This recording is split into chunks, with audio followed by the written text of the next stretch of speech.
welcome to Policing TV. Delighted again to be joined by Peter Sloly. I took the opportunity in the first video, and this is the second video in a series of three.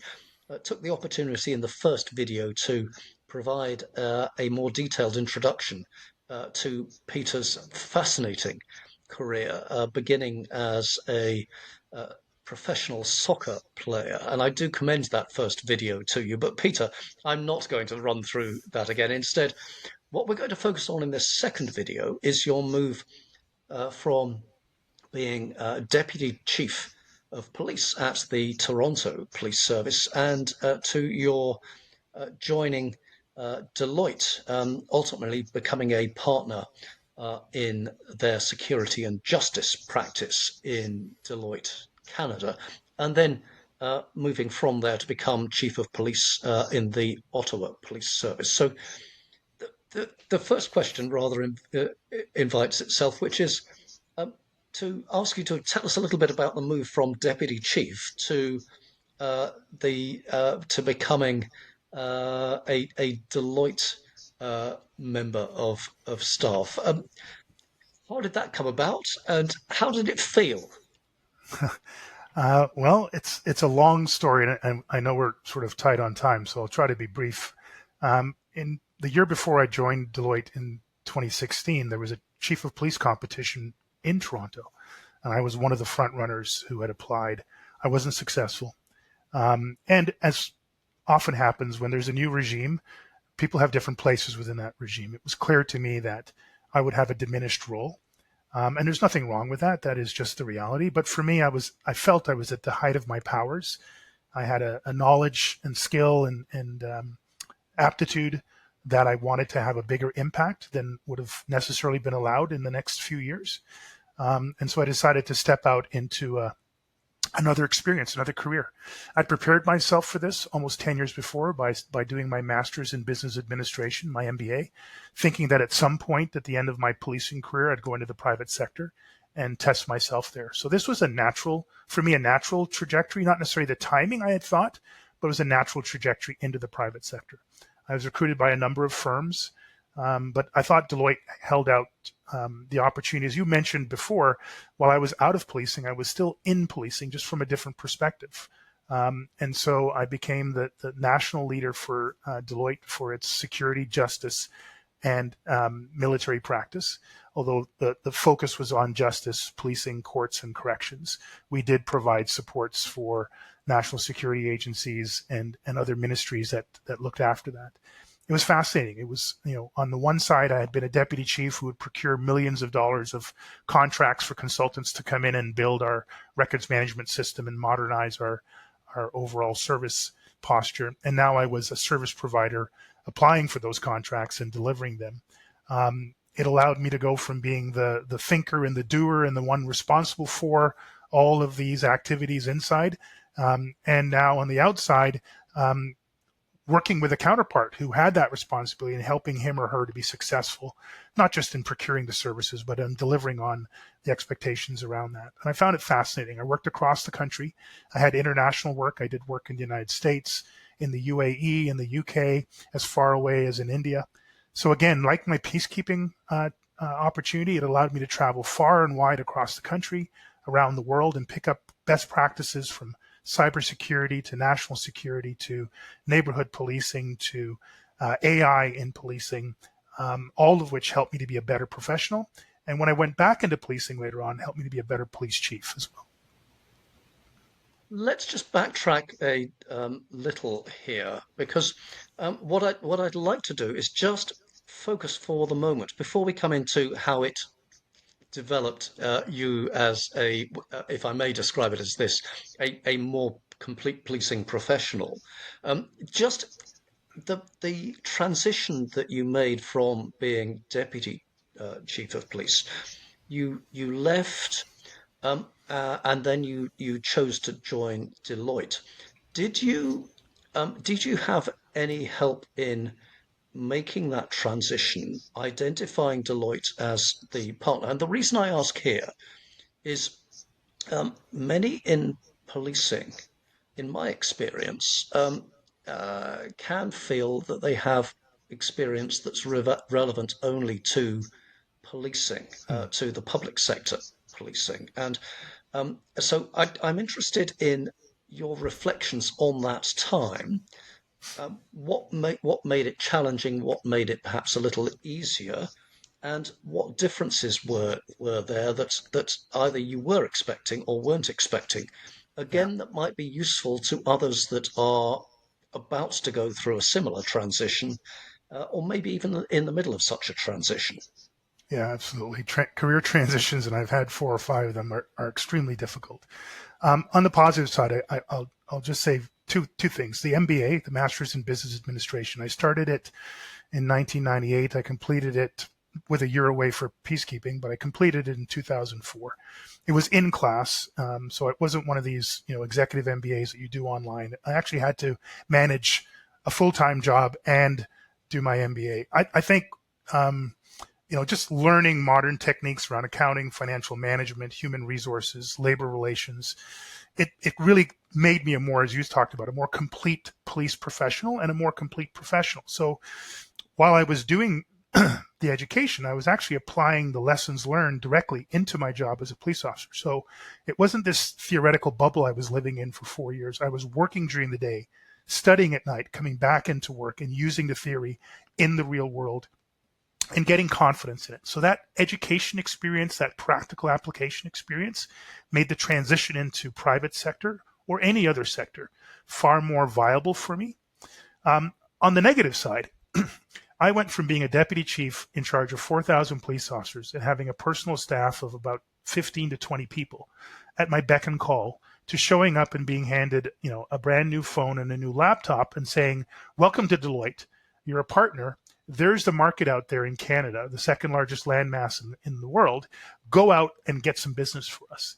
And I had no clue how to do any of that. In fact, about 3 months into it, I found myself almost in tears, wondering how I had fallen so far from the mastery of a deputy chief to the misery of a partner who couldn't sell anything. Now, again, people came around me, senior leaders, people who had been through transitions, and sort of more than anything else, just got me to believe in myself again. I had to unlearn a lot of things that had made me successful in policing that were not making me successful in the private sector, and I had to learn a lot of things. But I was capable of doing that. I always sought learning opportunities, development opportunities, stretch development opportunities, and so I came through it. But it was not easy. You can do it, Okay. but it ain't going to be easy.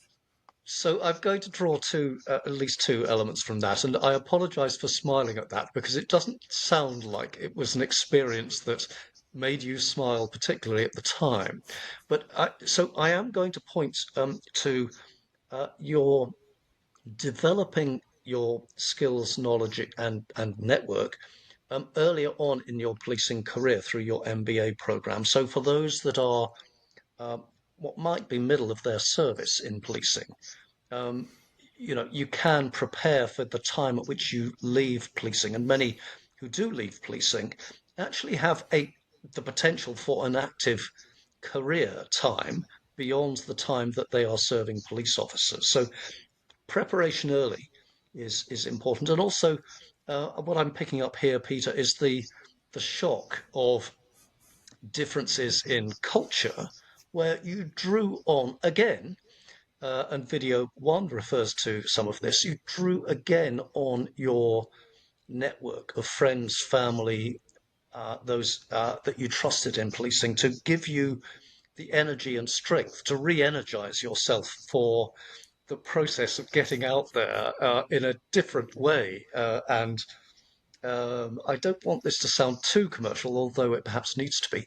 Getting out there and selling in a way that you previously hadn't, I suspect, needed to. So okay. Now there is much that we could talk about in your Deloitte career. I am sure you refer to multiple countries and so on and so forth. But again, I'm just a little mindful of time, and I do want and need to move us on to your time where you rejoined from Deloitte as a partner. I believe, effective the 28th of October 2019, that's at least what my notes say here, you became chief of the Ottawa Police Service. So, how did that all work? did it come left field that somebody rang you up and said, Peter, do you fancy becoming chief, or did you hunt out that? Tell us a little bit about that and what it was like then moving from Deloitte back into a structure that you've already described, where as chief, ultimately you would have that support that or a different type of support that you weren't getting for good reason, perhaps, actually in Deloitte. Yeah. I, I never close a door, and I try not to burn any bridges. Policing was always going to be, and still to this day, has a bit of a call to my spirit. As a public servant, as someone who can serve and protect, it's always been, I think, written into my DNA. So I never say never. I'd been recruited for a number of big policing jobs, just wasn't the right fit. I still wanted to get a real experience from Deloitte, but about 3 years into my time at Deloitte, I was sort of at that point, again, not mastery, but I was confident in my abilities to be a high-performing member of a high-performing team. And that's when the opportunity to go to Ottawa came. Ottawa is the nation's capital. It's one of the top 10 size police services in Canada, and at different times in its history has been one of the most influential and impactful police services. It came up with some of the most ingenious and technologically driven initiatives in Canada, and that always drew me. I used to travel regularly to Ottawa when I was a Toronto deputy chief to see what they were doing and pick up on their best practices. So it had always intrigued me for being the nation's capital and as a largely progressive police service. One thing I will say is that when I went back into policing, while policing hadn't changed that much, and I had been very active in policing, so it wasn't like I missed a beat. Within 3 months of my tenure as the chief of police in Ottawa, policing in the entire world changed. And that was the COVID pandemic. So everything that I'd known about being an executive police officer, about running a police service, about being integrated within a city structure, within a provincial and national structure, got turned on its head within my first 3 months. And so as a chief of police who was very much engaged with getting out in the community, walking the beat with the cops, sitting down at a coffee table and learning about people's complaints around policing and going to forums where best practices are being shared and meeting people and handshaking, all of that came to a screeching halt in early February, early March, when we had to separate from each other, wear masks, go into long period lockdowns and isolation. Around that came the change in dynamics of public safety, public health, well-being, the role of policing in terms of vaccinations, protests, everything was sort of turned upside down. I still had a mandate to be a chief of police. I had a very specific mandate to be a change agent chief of police, trying to modernize a police service. But the ultimate focus of my time is just getting my police service through 2020, 2021, and chunks of 2022, all around largely COVID and the impact of the pandemic. Now, there were also economic crises taking place locally and internationally. Certainly in North America, the murder of George Floyd by a police officer in Minneapolis reset the entire relationship with local police and its community, particularly its racialized community. So there were multiple crises, the poly-crisis period, I like to refer to it, that I was dealing with. So, my hat's off to any police leader, any leader of any organization during that time frame. I think it was one of the most challenging, if not the most challenging periods in my entire working life. And so I have full respect for anybody that went through that period of time and had to deal with similar type of events. We again, we're running short on time, and I do need to bring this second video to a close quite soon. But I'd just like to again, there are particular challenges that you faced over and above the pandemic challenges, and some of those were political. And for those that rise to close to the top or at the very top of any organization, pretty much any organization, some of those challenges, and policing is particularly vulnerable to this. There are political challenges because, of course, policing quite rightly answers to the public. The public are represented generally by elected politicians, and the chief of police then needs to deal in some way with the politician or the politicians that in some way form the governance board. Now, that's not something that you experience particularly as a new recruit into policing. You come to experience that as you rise through the ranks. And so, what I'm interested in just hearing from you here is what advice would you offer? What of your experiences in this area would you draw on that would be of particular note and insight to those that have those challenges potentially ahead of them? Yeah, it's probably an hour and a half session that you're asking me there. I'll try to be, again, Well, more maybe brief than I I'll have. invite you back. Maybe Yeah. we'll come back to this, but On that in topic. short measure. I think be as agnostic as you can be. It's easy to get caught up in Republican, Democrat, conservative, liberal, red, blue. Very easy to do that. And in your personal life, you're free to do that. If you're living in the Five Eyes democracy, whether you're chief of police or a constable, you can vote however you want. But when you come into work and you put on that uniform or you carry that badge and you carry that oath of office, I think you have to be as agnostic as you possibly can. And to greater than lesser degrees, I think I manage that. People still wonder what my politics are, and I'm glad that remains somewhat of a mystery. Secondly, it is a reality. There's no getting away from it. You have to seek your budgets and your resources through political means. In Canada, for the policing I did, it's through a municipal government, but also there's transfer payments from the federal government and the provincial government. So if you're not able to leverage that network there, you're probably going to be at the lower end of the financial resources you need to get. So there's that practical requirement to understand the politics of it. When it comes to things like national crises, pandemic, freedom convoy, acts of terrorism, I think that's where it really gets tricky for a police leader, the age of protest that we're in now. And I think that's where you actually have to fall back to two things: your oath of office. What is it you're actually empowered to do on behalf of society?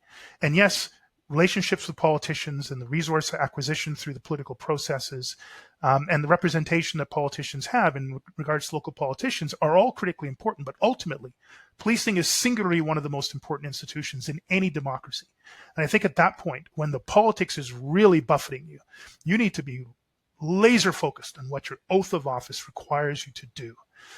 It ain't going to save your job. It's not going to burnish your career. It might actually end it, but it is singularly the thing that you have to rely on at that point. And secondarily, it's your own personal values. And I think they go hand in hand.